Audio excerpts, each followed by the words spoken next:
When you're the best, you make up the price. Wow, really? Even Siri's shocked.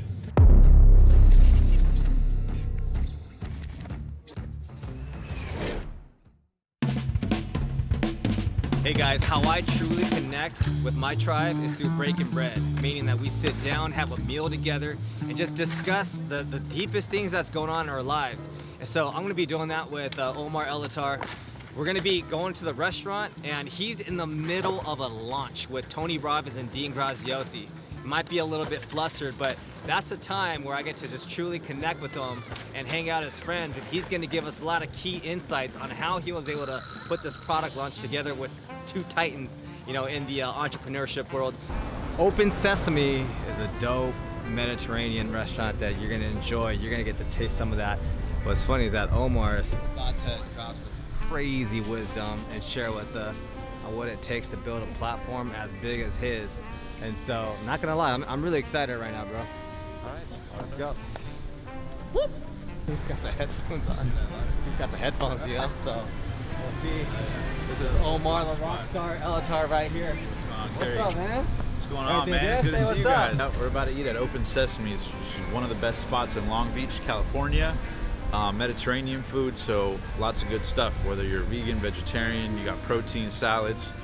Mediterranean diet's always good. We're hanging out right here on our Friday night here in Long Beach, prime time. But he's in the middle of a launch right now with Tony Robbins and Dean Graziosi. So talk about like focus and hanging out with your homies and buddies at the same time. Like, how are you able to manage that, bro? Yeah. So I'm actually stoked because I'm partnering up with Tony Robbins and Dean Graziosi on the KBB launch, which is a brand new product they have. So they have all the top internet marketers just, you know, hacking away at ads. So I'm so slammed with time in my windows, but I wanted to make it happen for you guys that I actually took an Uber. So for an hour and a half, I was in the back of the Uber running Facebook ads. But yeah, it's awesome, man. It's an awesome product, awesome people, and I love what I get to do. I get to hang out with awesome people like CARY. So here's the thing though, man. What's crazy is that as entrepreneurs, especially like in the beginning, you're so worried about spending money on things to save time, but he's like the master of just delegating and not worrying about the costs associated in order to free up his time so that he can operate in the zone of genius.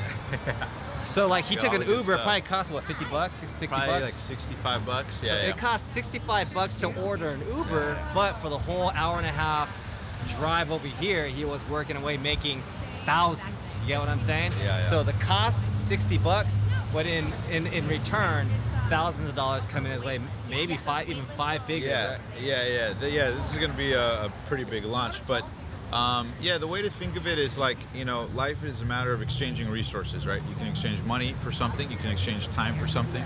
So I know that if I have the minor inconvenience of money, but that frees up my time to then, even if it's look out of a window, run a Facebook ad, think of something, make some phone calls, I could make thousands of dollars. I want to optimize that. And it is a little risky because you bet on yourself, but even if you're wrong about 10% of the Uber rides you do doing that, and you're right about one, it'll pay for all your mistakes. So when you build a system like that, you become really efficient, and then when you have people working with you, that's important too. So yeah, for this launch, I have to optimize every second, but without having to sacrifice hanging out with you guys, so it's good. Let's do this. We're gonna go eat some good food. Let's smash it. We're all super family here, so he was worried about double dipping our spoons into the sauces. So we're like, dude, we're family, man. This is cool. Our cultures. We just all do it like this. Yeah. You know? Oh yeah. Enjoy your life. By the way, Omar is half Mexican and half Egyptian. So what's cool about that is that he has three cultures that he has to juggle: Egyptian, Mexican, and then American culture. So that's what you call a third culture, man. You gotta constantly adapt, but that's so beautiful that he gets to have the best of both worlds and navigate through life through all these different cultures, dude. Yeah, it's wild. It's wild. It taught me how to relate to anybody, you know? Tell me I realized the only way I was going to make money was if I did sales. So I got a bunch of sales jobs. I used to knock doors selling solar, and then I worked at Tesla. And then I learned like, oh, the more I sell, the more I make money. So that taught me a little bit of, you know, entrepreneurship. And then, you know, I started a little bit production business doing video content, and then started doing interviews, and on and on and on it went. But that's kind of the background. It's kind of weird. I had a lot of weird jobs. I was a tutor. I went to tutor kids. It was like $23 an hour, one-on-one. I don't know, it was weird. I was a tutor. I knocked on doors to sell stuff. Sold a Tesla. I worked at a yogurt bar. I gave skateboard lessons. Yeah.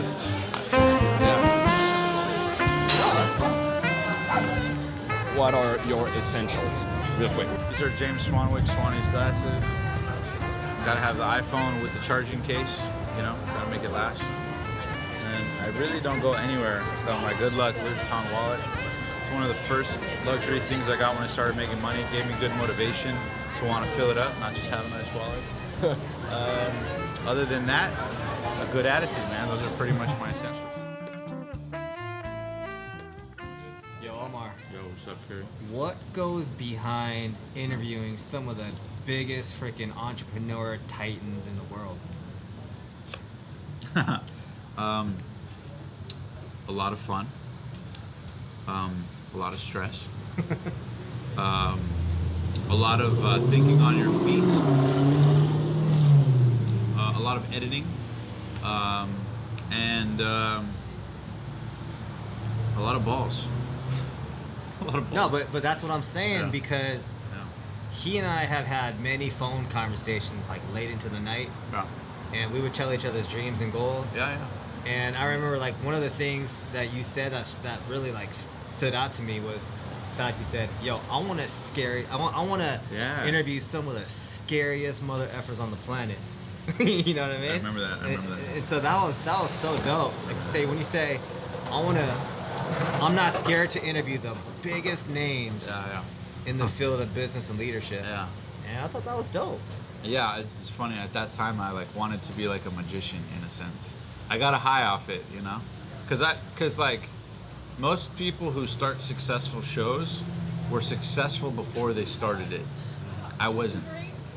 I was depressed, overweight, in debt, trying to figure out how to make things work, and like, you know, so like, you know, when I first started getting big interviews. And after I proved the girlfriend wrong, people were like, what the hell? How did you interview that person or this billionaire? And I just got like a high. I felt like a magician.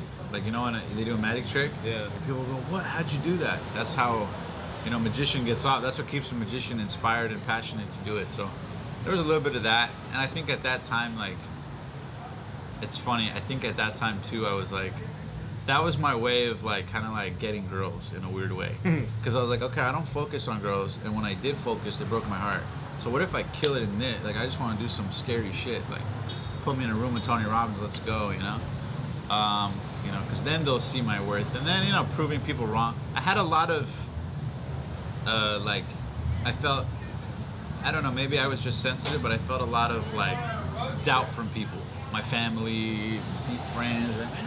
So like I just fell in love with like shocking people, like proving people wrong with it. Yeah. Which is like a magician, dude. Yeah, well, like but then I just fell in love with the craft. So it was a perfect marriage of something I love and something that got me love, which I always, you know, I grew up in a household where my parents both did their best, but my sister, me and her are 3 years apart. I've hung out with my sister to go out to eat maybe less than 10 times in my life.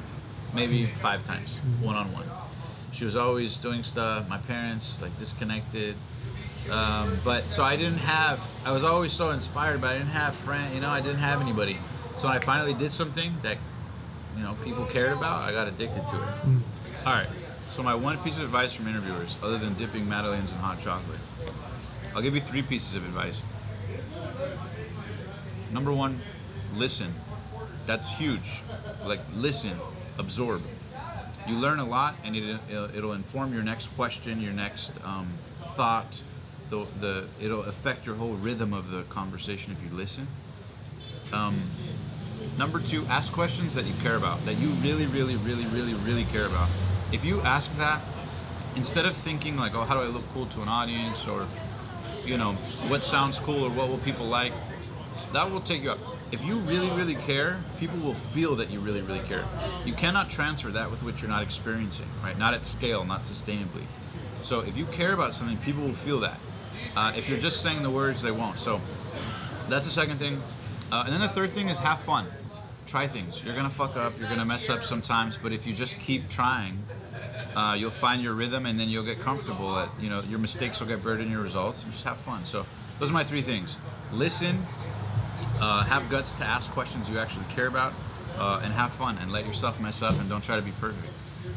The best interviews are the ones that sound like conversations and that feel honest. They're great conversations, so if you just do that, you'll get good naturally. You won't have to force it. I'm a very particular interviewer. I'm very critical. I like CARY. I like the way CARY asks questions. I don't like, I don't want to say any names, but there's a lot of big names out there that I'm not fans of. But one podcast I do listen to is one called How I Built It by Guy Raz. I actually just listened to 2 interviews today, one from Michael Dell and the other from the guys who invented Headspace, the meditation app. That's good. I like interviews that are like specifically step by step how they went from 0 to, you know, big success, stuff like that. So does that cover the who, what, when, where, why? Mm-hmm. Yeah. Yeah. Okay. So now, as you're interviewing and it gets deep, or the person is really going down into the narrative, are you listening at the same time, saying, "Okay, where am I in the like, that's got to be hard to juggle." God, those guys are annoying. I know. We need to put a little tranquilizer. I swear to God, the people that really have brilliant ideas are all the broke people, the dreamers. The people that are like at the top, the billionaires, they're very like simple. Oh, I tried this, I thought it would work, so I did. Smart people go, oh, I'm gonna do this and then do that, and they never do anything. Yeah? All the billionaires are like, oh, I just sold shampoo to 1 million people. Yeah. You know? And we're over here trying to like funnel and and this, that. But yeah, like even Jean-Paul DeJoria, he told me that when they first made, you know, Paul Mitchell, the shampoo and conditioner, that they were so broke. He was so broke that he was living in his car, but he also, the cheapest bottle they could find was white, and they put black stickers for text, and they never changed that.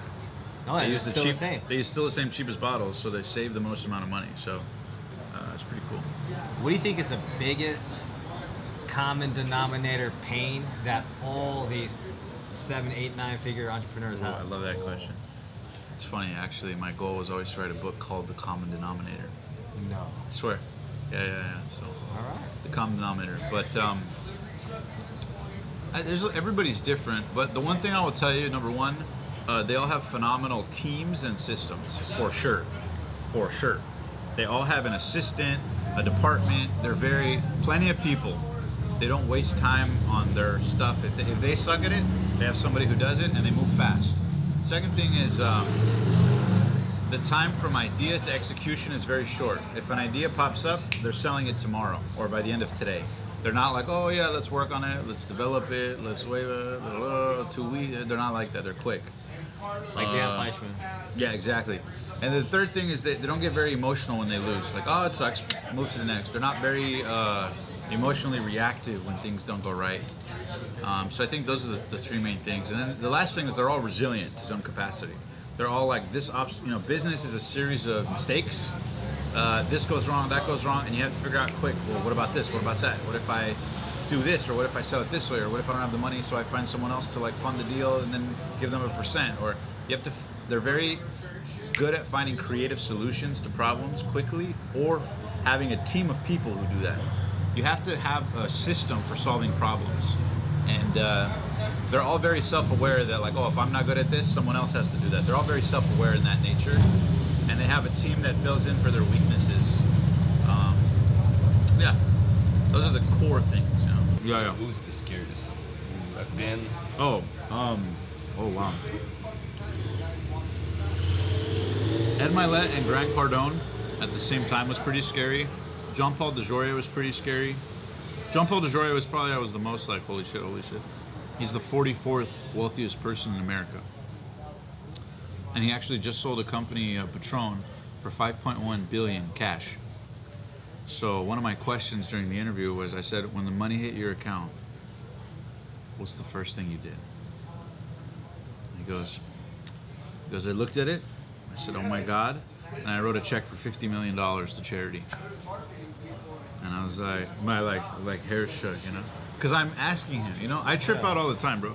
I'm totally the type of person who, like, 5 years ago, would be parked in my car, like in one of these things, like smoking a joint, listening to music, thinking like, fuck my life. What the fuck am I gonna do? All my friends are getting older. That's totally like my identity for so long. So I'm like, all this money and opportunities, like cameras, and I interview and I have an audience and I have fan mail and people send me gifts. And I can't even believe that I'm even in a process of my dream, you know? I trip out all the time about that. But he was the most, right? I was like out of body. I was like, oh my God, I'm interviewing this fucking huge guy and there's cameras. And I never plan what I'm gonna say in interviews. I don't write out my questions in advance. I'm just like ready, you know? Like you could put President, whatever, Obama, Trump.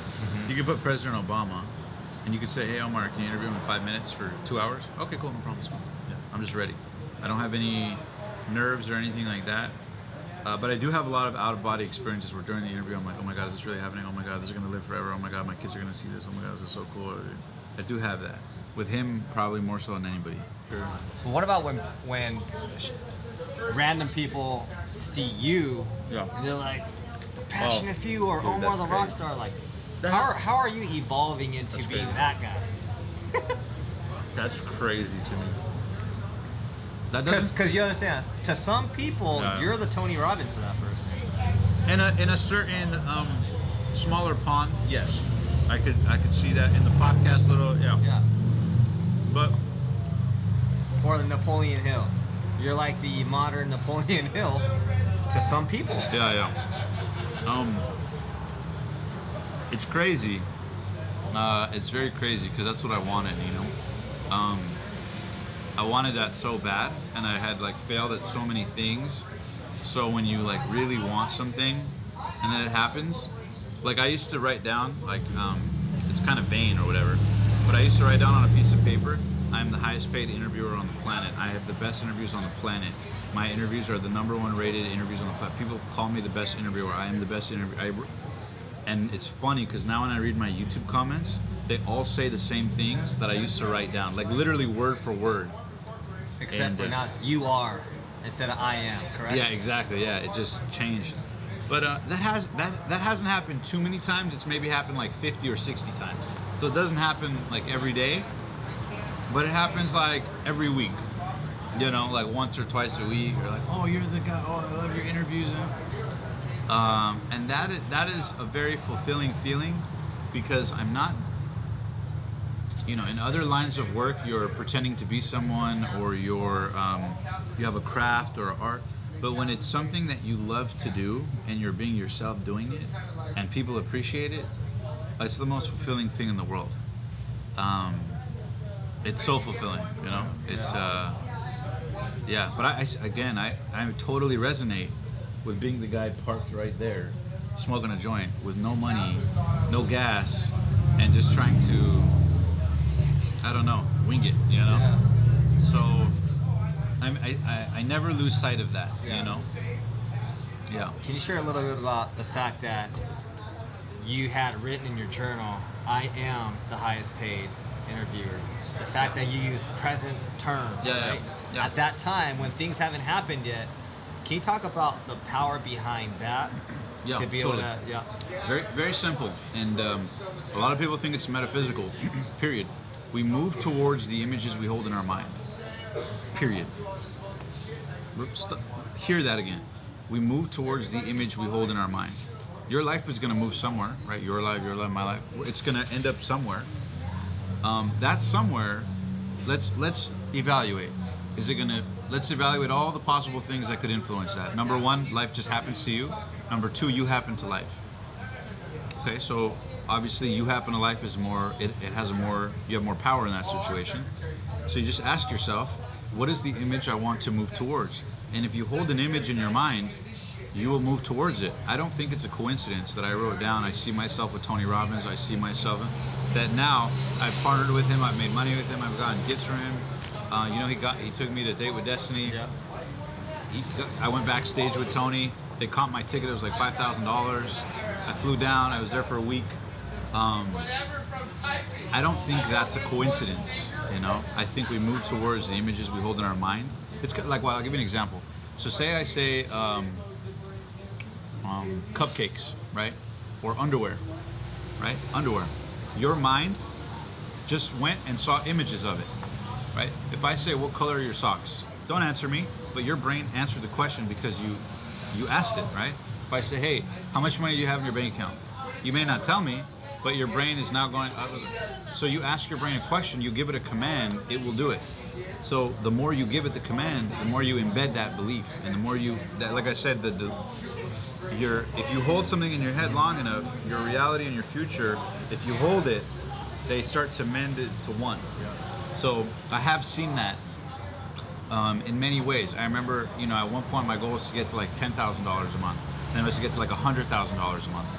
And then, as those happened, it was like, it wasn't harder. What was harder was to get myself to believe that it was easy. That's what was hard. The work wasn't hard.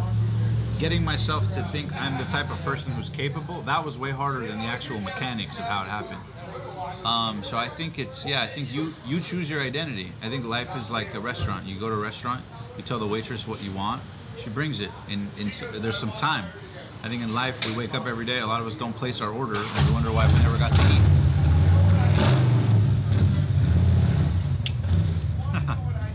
If you've ever had a moment where you're struggling and trying a billion things for a long time, and then someone tells you something, you try it, and then clicks.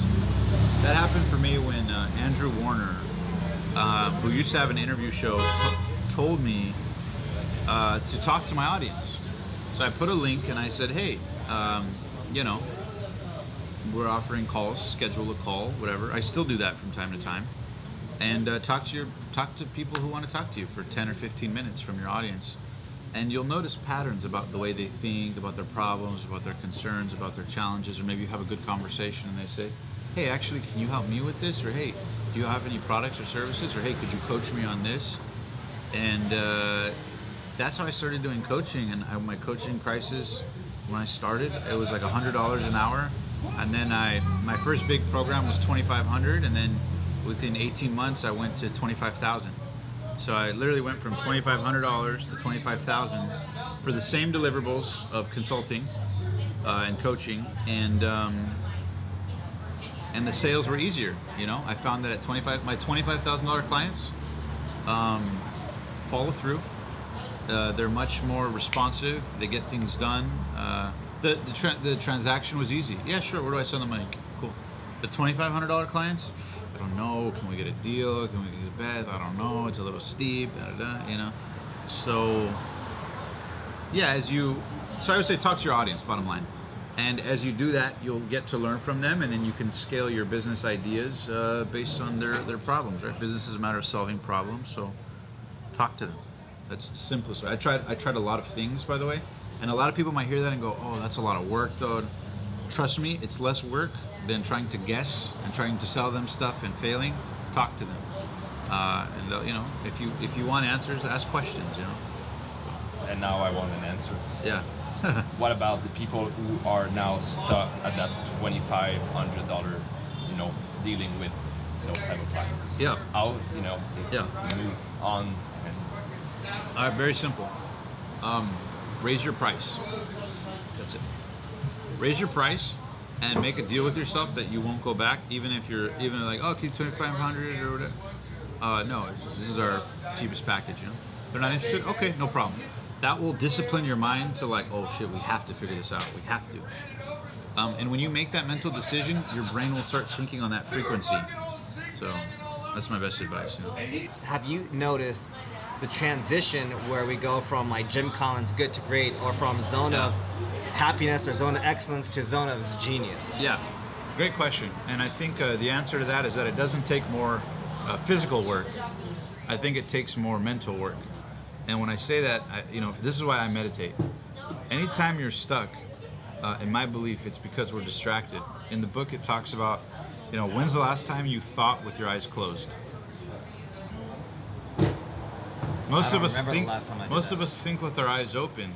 The problem with that, or the challenge I should say, is that your emotions, which are imbalanced, which you never center, are mixed with what he said, what she said, what they did, what happened, the money, the client, the Instagram, the girl, the guy, and we live our whole life just responding to stimulus. But when you and you have an anchor every day, and you do it every day, you have a center, like a compass. A compass can lose its direction. That's why it needs to calibrate it, like on the app on an iPhone, how you need to calibrate the compass. You need to reset. You need to, make sure, course correct. You need to make sure you're on the right track. Most of us don't do that. We think with our eyes open. And for me, my genius, I think the ultimate genius is self-awareness. I don't think it's hard work. I think the people that work the hardest, they're not trying to work hard. They just love the thing so much that they're a slave to it. I don't think Elon Musk is forcing himself to work hard. Yeah. Right? Yeah. Elon Musk is so in love with what he's doing that he's in flow to do it. But I think you don't have to meditate, but I think if you're in a state of like self-awareness, reflection, for me it's meditation, the answers are already inside of you. Most of us just never look inwards, right? It's like if you lost your keys, say you lost your keys in your house, would you look outside your house? No. Why? Because we already know it's inside. Exactly. Asses are inside, baby. And the only way to look inside is to close your eyes. Close your eyes and think and reflect. And insights will come to you there that don't come to you when you're distracted by this and that and he and this. Oh, I gotta do this, I gotta do that, I gotta take a call, I got a buzz, I got an iPhone, I got an email, right? So I think that's important. You don't have to do meditation, but whatever it takes, you gotta get in your own head and see what's real. The answer's already inside, you know. We're just so busy looking outside that most of us never find it. Where are we going to next? Probably take a walk down 2nd Street and I don't know, see what's open and see what vibes are cool and feel it out. All right, see you there. I got you. Like if I have an idea that feels like energetic in my body, I'll pursue it, even if it doesn't make sense. You know, like I'll just pursue it because the pursuit will open up an opportunity, even if it's not the thing you think you want. It'll lead you to the next inspired step and the next inspired step. If you stop listening to your inspired ideas or questions or things you want to try, you lose connection with yourself, you know?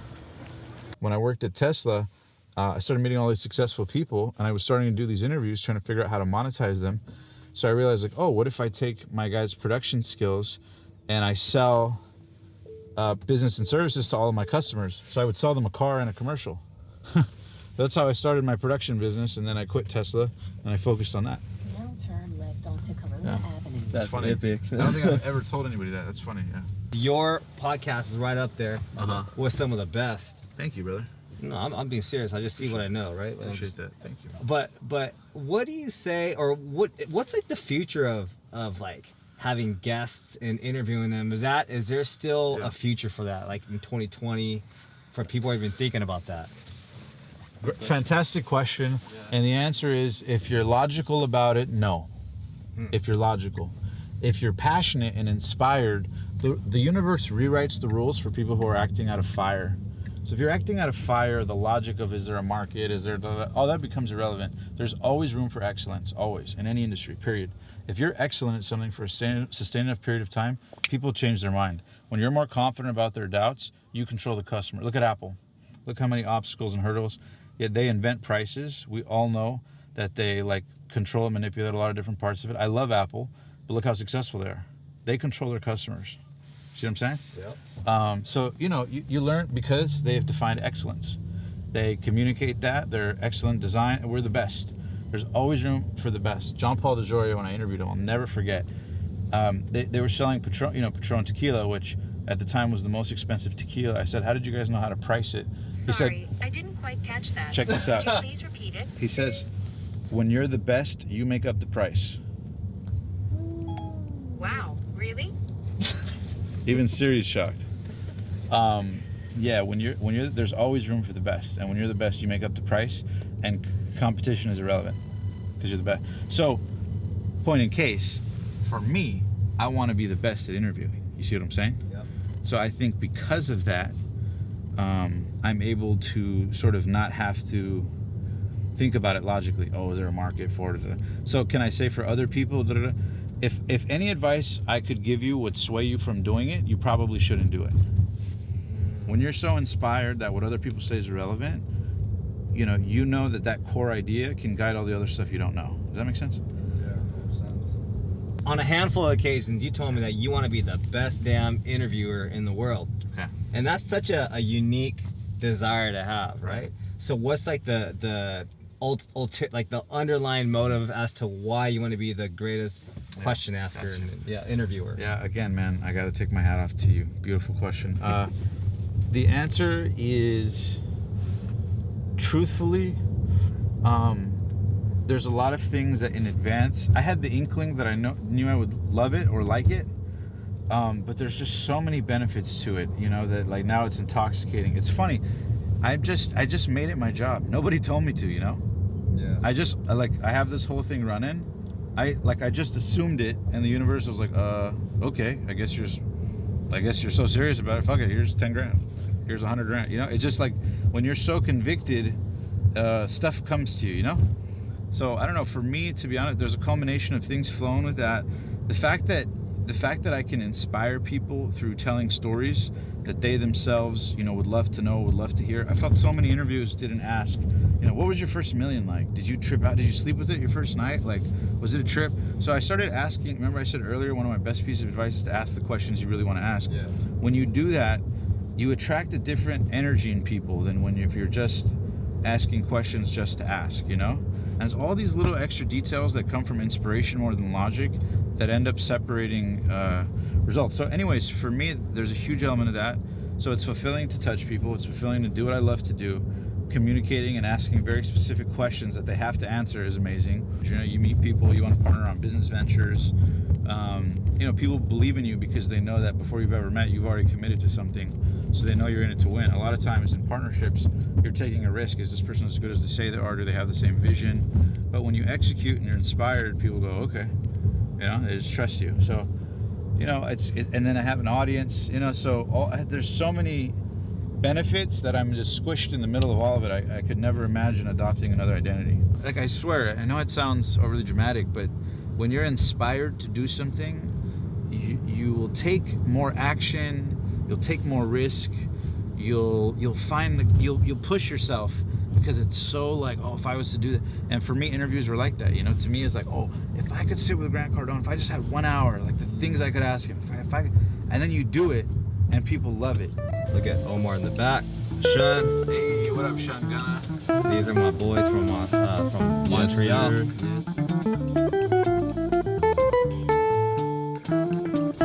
Oh, I'll leave my bag here, right? I don't need it.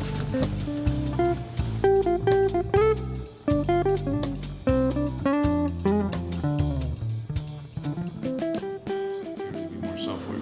20 minutes of meditation can get more done in 20 days of work. Seriously, because you'll be like, you see it with clarity. When you meditate, you see through the bullshit, and you can like check in with yourself. Is that my head? Is that my fear? No, is that my body? And you can take laps with it for 20 minutes. You're not distracted. How many times have you thought of a business solution, what to do, and you check your phone, and you call him, and you're like, man, I don't know what to do. Like, close your eyes and think about it for 20 minutes.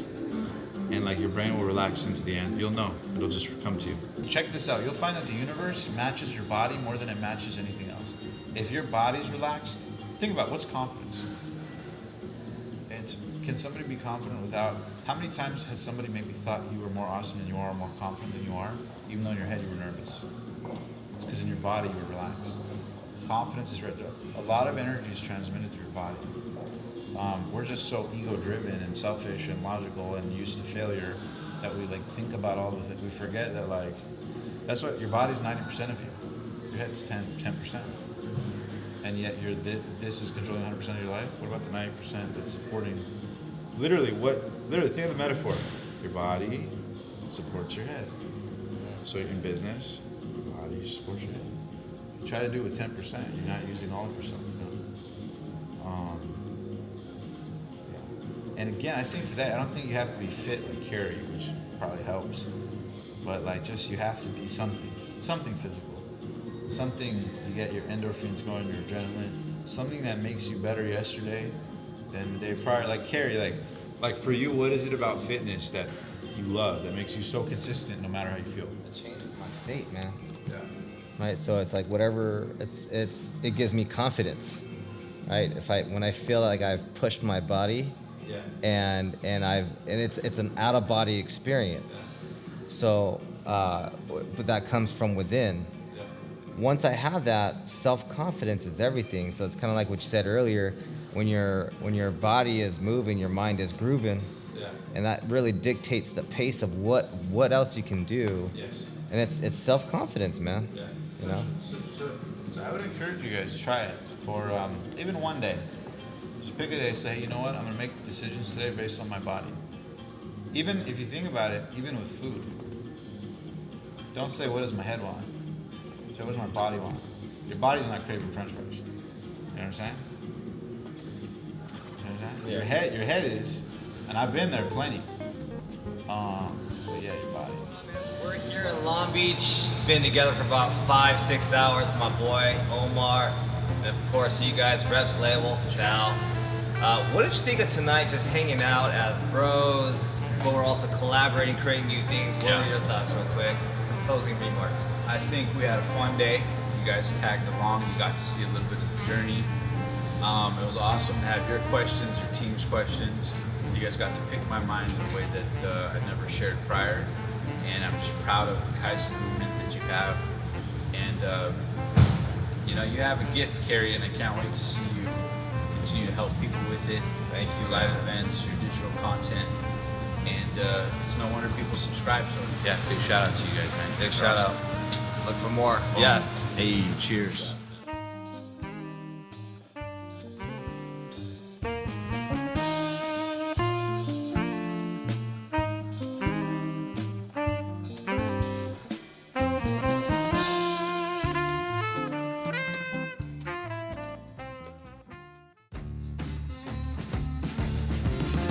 If you guys enjoyed that video, be sure to hit that subscribe button right now, because every week we bring you the very best in personal development content, interviews, and insights to help inspire you to take your life and your dreams and make them a reality.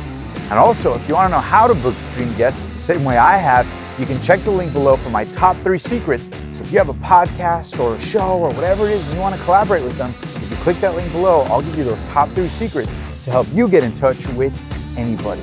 And also, don't forget that The Passionate Few is available on media platforms as well. So you can subscribe to the podcast. And until next time, thank you for being one of the passionate few.